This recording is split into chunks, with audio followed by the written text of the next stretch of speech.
ఐదేళ్లలో జగన్ ప్రభుత్వం చేసిన ఆర్థిక విధ్వంసం, అప్పులు, నిధుల దారి మళ్లింపు, దుర్వినియోగం లెక్కలు తేల్చాలంటే ఇప్పుడున్న కాగ్ జనరల్ వల్ల కూడా కాదని, కొత్త కాగ్ రావాల్సిందేనని ముఖ్యమంత్రి చంద్రబాబు ధ్వజమెత్తారు. విద్యుత్ రంగాన్ని జగన్ సర్వనాశనం చేశారని మండిపడ్డారు. గత 5 ఏళ్ల కాలంలో జగన్ చేసిన అప్పులపై సీఎం చంద్రబాబు ఫైర్ అయ్యారు.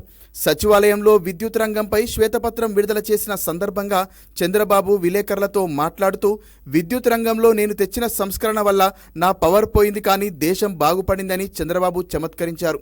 తాను ప్రవేశపెట్టిన విద్యుత్ సంస్కరణలపై విపక్షాలు తీవ్ర స్థాయిలో దుష్ప్రచారం చేయడం వల్ల 2004 ఎన్నికల్లో అధికారం కోల్పోయామని తెలిపారు.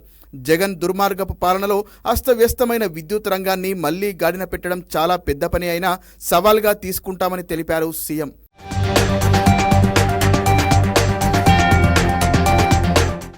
మనం ఇప్పుడు విషవలయంలో ఉన్నామని, బయటికి రావడానికి కొంత సమయం పడుతుందని తెలిపారు.